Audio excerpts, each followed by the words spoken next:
Welcome to Property and Investing with Grant and Charlie, the place where we give you access to all the strategies, tools, and tactics to become a successful property investor. Charlie, have you been reading our emails? No, I haven't. Why is that? Because I haven't written them yet. Well, anyone who's listening to this, if you're sitting there going, Charlie, I want you to write emails, I know how to get him to do it.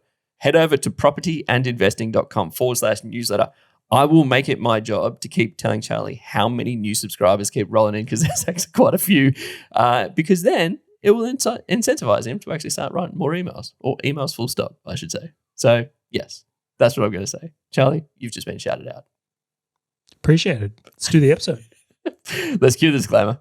It's Charlie here from Property and Investing, and I need to let you know that Grant and I and the property investing team are in no way, shape or form qualified to give you financial advice. We strongly encourage you seek out and use professionals when comparing investment products or making investment decisions.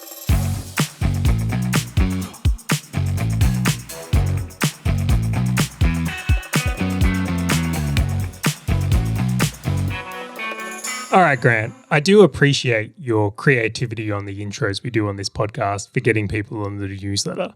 And it reminds me of like the YouTubers that do it to get people to hit the like button. And I must admit, whenever I watch a YouTube video and there's a really creative way they've managed to frame up and get people in to click the like button, I do click it because I'm like impressed with the creativity.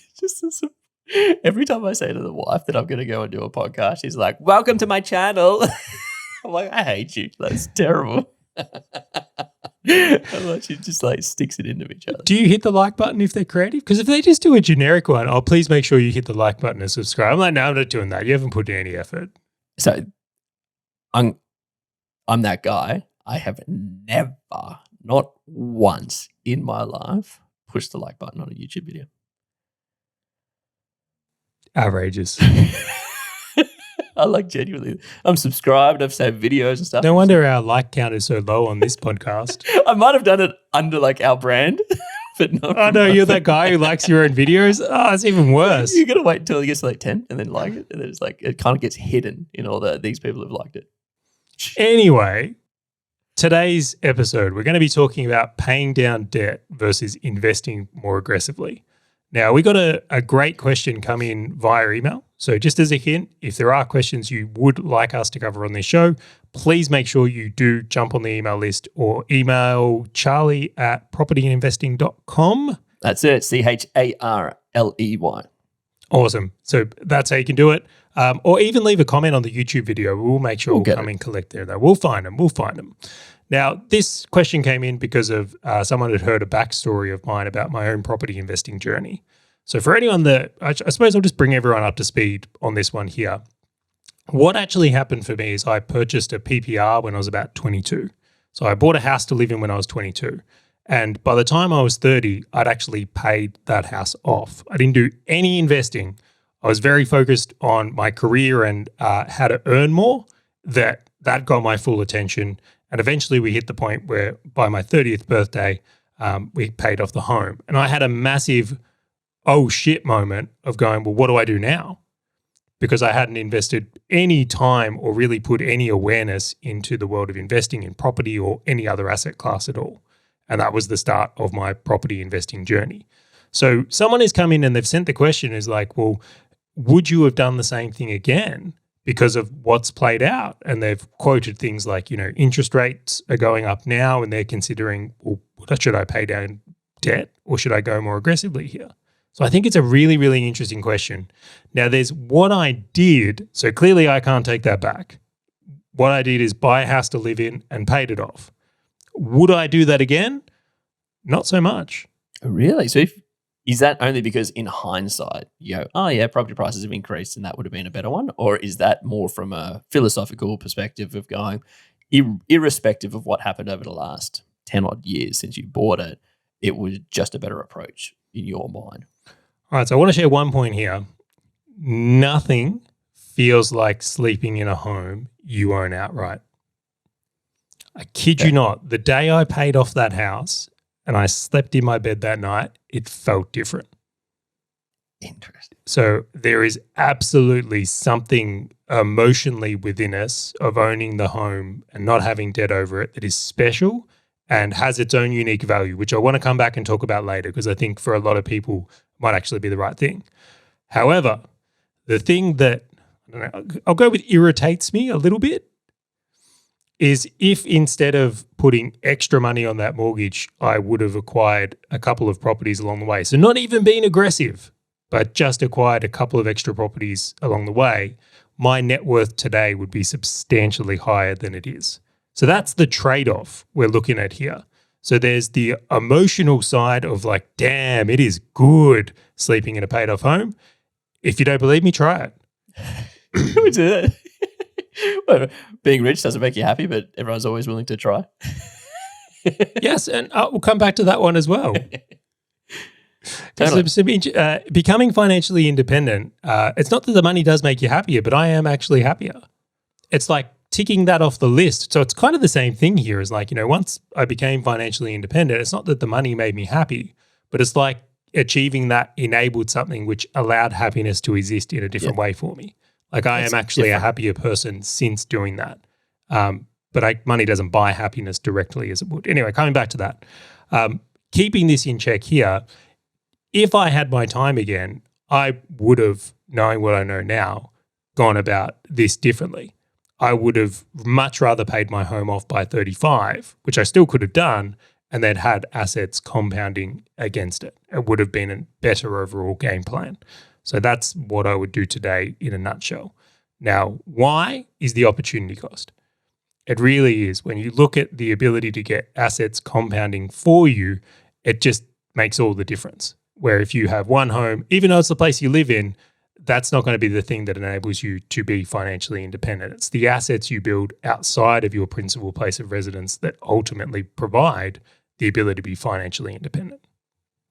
And then you will throw on the argument of going, but Charlie, it's tax-free capital growth that sits in your permanent place of residency. Like you are investing in property though. We're going to go to that argument. I know many people will say that, your home is an asset or it's not an asset because it doesn't produce an income, or you get tax-free growth on your PPR. So maybe you make it a part of your strategy versus, if you rent, rents will go up over time and be more expensive than the mortgage. Like there's a ton of layers that come into this. There really is. Now, even if I had gone back in time and bought other properties, I still get that tax-free growth, right? So that kind of is a null point on this one, because as long as you own the home, whether it has a mortgage or not, doesn't distinguish the amount of growth that will come from it. Yeah. But my finding after it, and this is where my thinking was just cooked at the time, is 22-year-old Charlie built this idea and belief that if I just have a paid off house, I'll be safe. I'll be okay. Like it was really not from the right place. It was a fear and scarcity thing where I wanted that house paid off, where I wasn't thinking bigger. Now that thinking is actually the thing that stopped me investing to a degree as well, because it was just going to create more debt, which I hadn't yet developed the knowledge around debt and had fear on. And then it was eventually getting to the point, and it only happened after I'd paid off the home, is the realization that if even if I've got a paid off home, right, which is a fantastic place to be in, if I, for whatever reason, can't work, how am I going to provide for this family? Yeah. Right. And that's where my view has really, really shifted here. So the objective of the paid home was actually security. And the way I was looking to get that was through a paid off PPR. But if you really do want financial security, a paid off PPR won't achieve that. So it's the wrong solution for that goal. So that's why my views have changed here, where I think it's really important to build out assets outside the PPR. In fact, I think essential. So I've been on this journey, and even I reckon the question of, because if anyone doesn't know, myself and my wife Hazel, we rent vest. So we just rent wherever we want. Like we've lived on the beach in Gold Coast, we've lived in Noosa, we're now down in Melbourne. Like we just travel around, live where we want to live, and just do it by renting, because the places that we rent in are way too expensive to justify a good purchase. Can hold you back from investing in a big way. You drop 3 mil on a house, your ability to invest outside your house significantly reduced. Totally. And so for me putting this across the top, so we do not currently have a principal place of residence. However, we do have quite a bit of investment properties, and we're looking at going, what is going to be the next best thing for us? Because there are a lot of benefits where, hey, if you do have your principal place of residency, you do get that tax-free growth. We, as we're investors, actually get to look at going, maybe we buy in a suburb we don't ideally want to live in to go and get that. And we recently just landed on the point of going, I don't want to sacrifice them now for the future, and just said the better approach is just to continue rentvesting until we hit like the goal of what we want to do, which is the next milestone in our property portfolio. And then we're just going to look back and say, maybe this is the right time for us to buy our PPR. And the question that I've got for you is, let's rewind all the way back to 2021-year-old Charlie. Would you rewind to 2021-year-old Charlie? It sounds like the year. Let's just rewind to when I was 21. Gotcha. Yeah, I was thinking about 2022 and I was trying to minus one off on the fly. So 21-year-old Charlie, would you even buy a PPR or just go rent investing? Yeah, so mathematically, rent vesting makes sense. Now, the reason I probably still would go back and do it is like, and this is luck, right? Because this doesn't happen to people. The place we bought, right, which I have to share this, I literally bought this place because it had a good garage. It's an amazing garage. I won't lie. It's a fantastic garage. It's a really good garage. I liked the dynamics of the property because it had a really good garage, as I've said about 10 times now, but then a massive front yard for parking and like just a really good block of land. There's a lot of things going for it. Mind you, I didn't do any area research. I didn't do anything else that would go into buying an investment property. Just turns out, however, that that's a highly desirable suburb with a premium school zone that people really like. So and this is luck and not something that I could have even known at the time, that asset has gone up immensely in value. Like it's done really well. It's experienced a lot of growth and it's nearly tripled since I bought it. Yeah. So when you look at that as a footstone of what's enabled me to do more things, is like that definitely played a factor. I'm not going to deny it. So for me, would I go back and buy the PPR?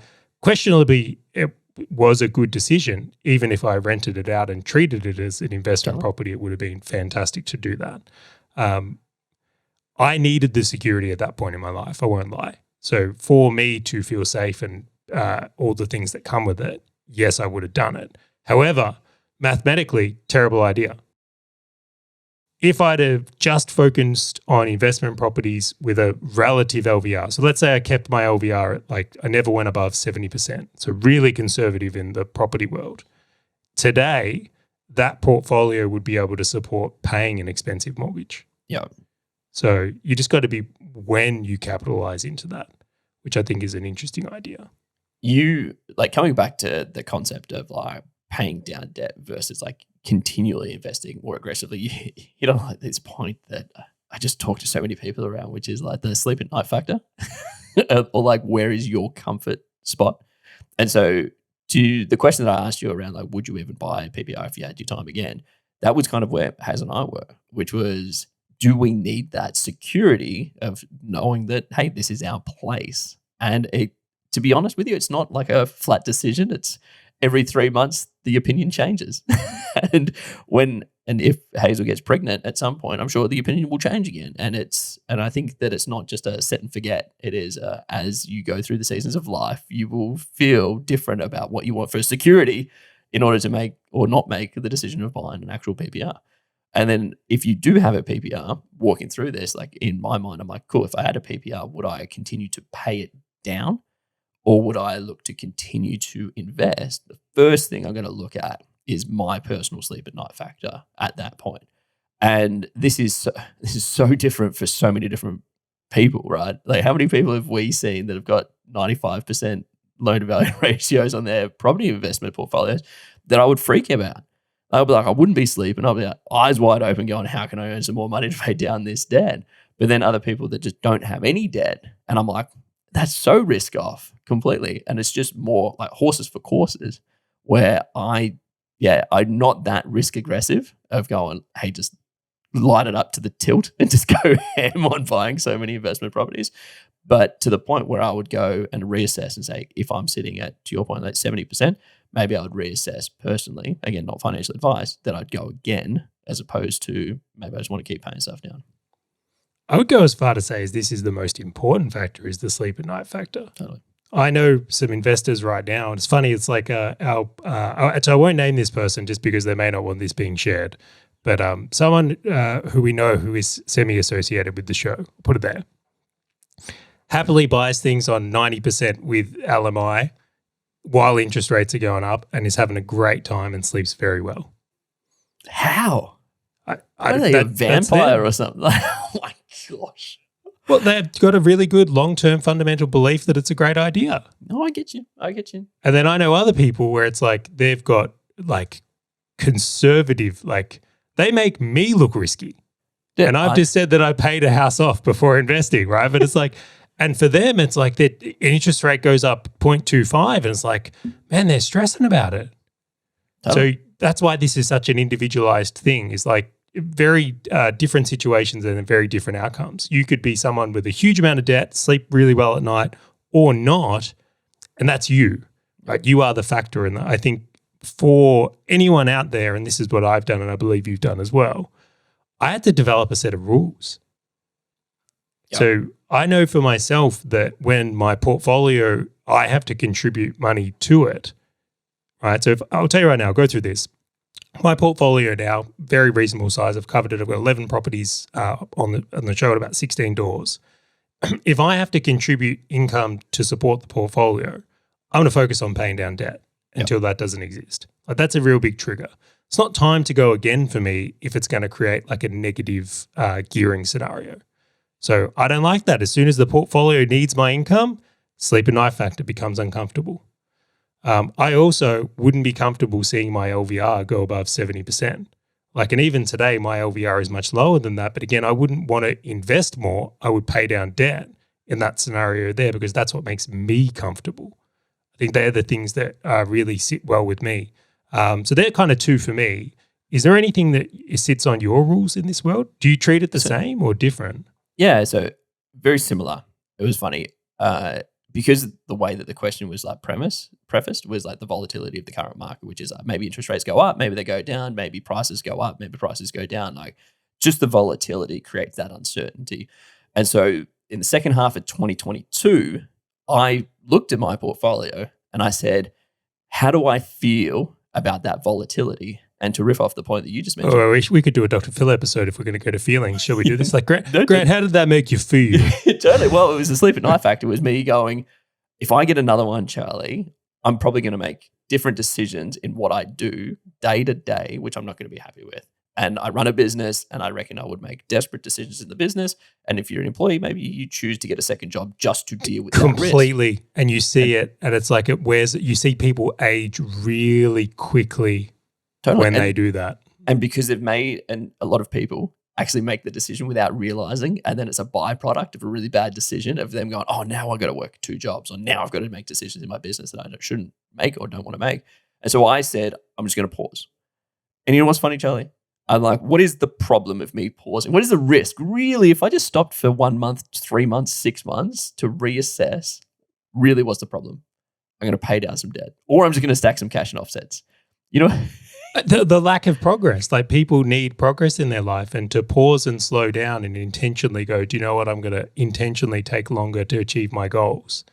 I think people really struggle with. I think mentally that's very difficult. And in that period that I paused, which wasn't the whole 6 months, and I'll be transparent, like I am investing again, like going out looking for a new investment property. Yeah, fuck yeah, you are. But the accumulator, dude, my LVR during that period went from 68% down to 51.3%. Well, if you had invested in that time, you actually would have done reasonably well following your strategy. That's the irony, right? It's like it stings a little bit, but it's a long game. You have to play the long game. And that was my feeling. And I remember you and I spoke about this quite hard. It's like, well, what if you look back and you said, I wish I had have invested? And I said, that's a risk I'm willing to take, because what if I look back and I said I shouldn't have invested? And that was my sleep at night factor. And so all I did was I paused, and then I've just consistently reassessed. And now I'm like 50% LVRs. I need to make that a bit more aggressive. And I've just gone, let's go again. right? Isn't it funny that your sleep at night factor might change the other way? It's Totally. like, I'm not going hard enough. I'm awake at night because I'm underinvested. Well, I was worried that I was going to look and it was going to be like a 49%, 48%. I'm like, oh, hang on. I got to get this date working for me. And so that was the trigger for me because I'm like, now I've got so much buffer built into my sleep at night factor that I can go again. And it was, for me, it was all based off LVRs. And obviously my portfolio is cash flow positive, which is always a good thing.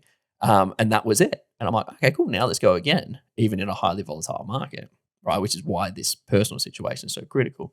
But the funny thing was, the second point around like rules was talking to Hazel about this idea of buying a principal place of residency. And it came back to a concept that you and I have talked about personally quite a bit, which was like 20 or 25% of your overall net wealth should not be, more than 20 or 25% of your net wealth should not be in your We've got to say personal place that's of our residence. opinion, right? No, that's why I said you and not. I, Shem. So when you and I talk about this, and again, you're right, not financial advice, and I'm hoping I'm not bringing this up as it is. One of the ratios that I really look at is going, well, if I want to buy $1 million property, I need to have at least $4 million in investment properties in order to actually say that is a viable approach for the place that I live in, to make sure that I don't have too much house, as we talked to. And so that was one of the ratios. A surprisingly good rule, I will say. It's worked for me numerously, the idea in that. Well, and it's actually really interesting because it, for Hazel and I, has put such strict buffers where it's just like, great, well, you want a $2 million house, Charlie? We get for $8 million worth of investment properties. I feel like we should explain the rule a little bit here. Let's do it. For those listening in that haven't heard this concept before, which is likely considering we've never spoken about it before on this podcast. Behind closed doors, Charlie. Sorry. Yeah. At one point, I was really struck with the idea of having too much house. Now, full transparency is that I've seen family members of mine buy way too much house, and then it ends up being the thing that actually holds them back in a big way, not just from investing, but life. Yeah. Like they are slaves to their mortgage. And it begs the question, what's the right amount of house? Now, the rule I came up with at the time was I think I started it at about 30%, so that your home shouldn't be the one you live in, be more than 30% of your net worth. And the idea being because it just doesn't have compounding working for you in the right way. So if you have a house worth, let's say $1 million and you have $3 million worth of investment property, so that's 4 in total, right? You're well within that range. And then all the assets outside of your home are compounding in a way where you achieve that financial independence. Where if you only have assets in your home, you might actually achieve financial independence on paper, but there's no asset producing any cash or ability to sell that into a life you would potentially want to live. Because you have to sell your house to hit financial independence. Totally. Well, now you don't have somewhere to live. So it's not necessarily a way to do that. I hadn't heard anyone else speak about it or even think about it in those terms, but I have noticed it's been particularly helpful for me in stopping me from doing dumb things of just like, well, I'm going to go below a $3.5 million house right now, which at numerous times I've been close to talking myself into. The interesting thing, like when I extended on the back of this, of just going, okay, well, how do I validate this? Because I came and I said, well, the better approach, Charlie, is just to make your PPR an investment property and just go and live where it's going to get better returns as if it was an investment property. And it's so funny how few people would actually do that.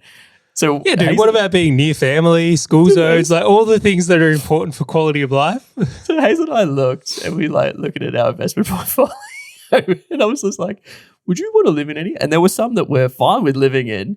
And I'm like, but it's just so far away from everybody else. I'm like, so the rule, like the extrapolated approach to the rule for me is like, if you have a PPR, you're lying to yourself when you're trying to convince yourself that it's an investment grade asset.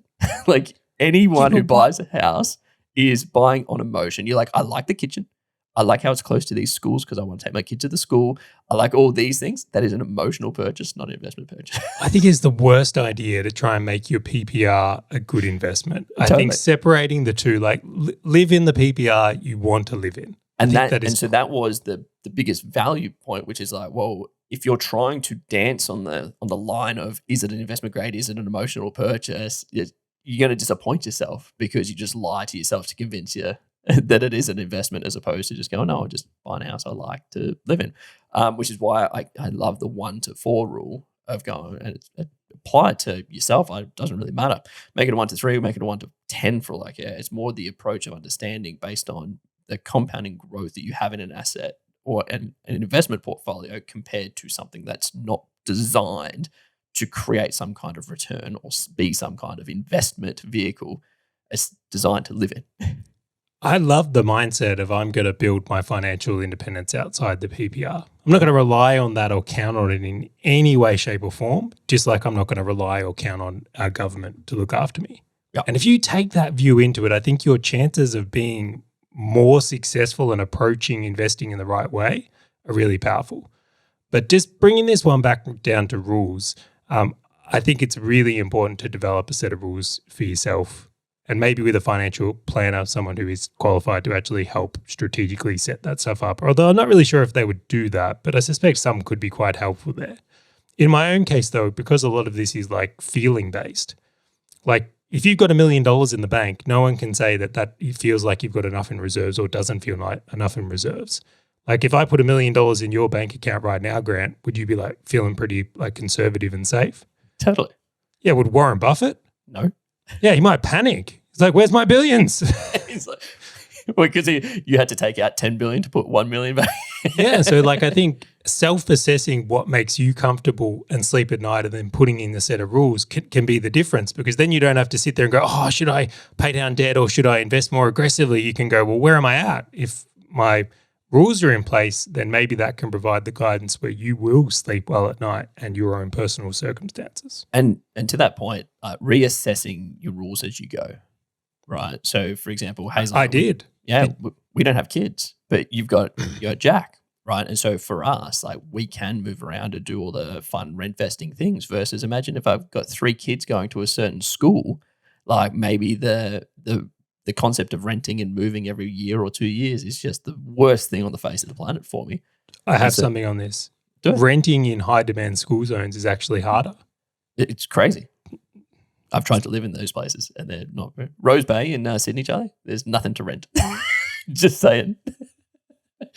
But like, and so the point that I'm saying is that it will become this iteration. It will become this, even though you set the rules now based on the current season of the environment that you see for properties that you want to invest in, plus your own personal environment of kids and schools and all those kind of, maybe even work, maybe even businesses come into it, right? Like what is your rule around your business?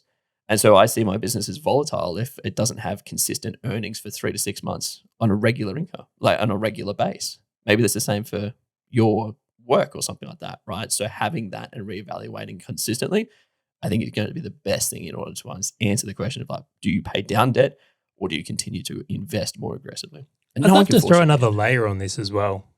Go for it. I think life stage matters a lot here. So if you're someone like we're in our 30s and we're very much attacking this from the idea of someone who's in their 30s, like a 70% LVR for someone in their 30s isn't insanity in my view. It's recoverable. Yeah, but if you're in your 90s, I'd probably say it is. That's fair. So I think age and what season of life you're going into could play a really big role into that as well. Like maybe you've got aspirations to stop doing what you have doing for work right now and start a business. Or maybe you've got kids coming into this world and being more conservative is more apparent, right, or reasonable for you. So those types of factors come into this as well for sure. Definitely. So hopefully this answers the question. Do you reckon we hit it? Kind of. What do you reckon's missed? What a response. It's coy, right? It's coy. No, I think at the very least, I hope it gets someone to understand the perspective. As someone who's been, in my opinion, too conservative, right? But I'm still happy I did that. It was a very rewarding process for me, and I can, in hindsight, reflect on what was going on for me, and it will perhaps shed some light into the thinking that could be helpful for someone else. So the outcome being here is like, yes, I wish I had invested a little bit more rather than paying debt down. It doesn't put me in a bad position either way, and I've learned a lot from that that's made me a better investor today. But the ultimate conclusion is having a great set of rules that support you and what you're capable of, and ultimately having my view is great sleep at night factor. Yeah. And I like the fact of constantly asking yourself. Yeah, updating it. Absolutely. Yeah, just constantly repeating, going, what should I do? How should I approach it, etc. Awesome. I'm going to wrap it up, Charlie. Let's do it. Let's do it. Just wanted to say thank you very much for everyone listening. If you did want to jump onto the newsletter when Charlie decides to write them and send them out, head over to propertyandinvesting.com/newsletter. Charlie, prompt, ping, write the emails. Got it. Just want to say thank you, and we'll catch you on the next episode of Property and Investing.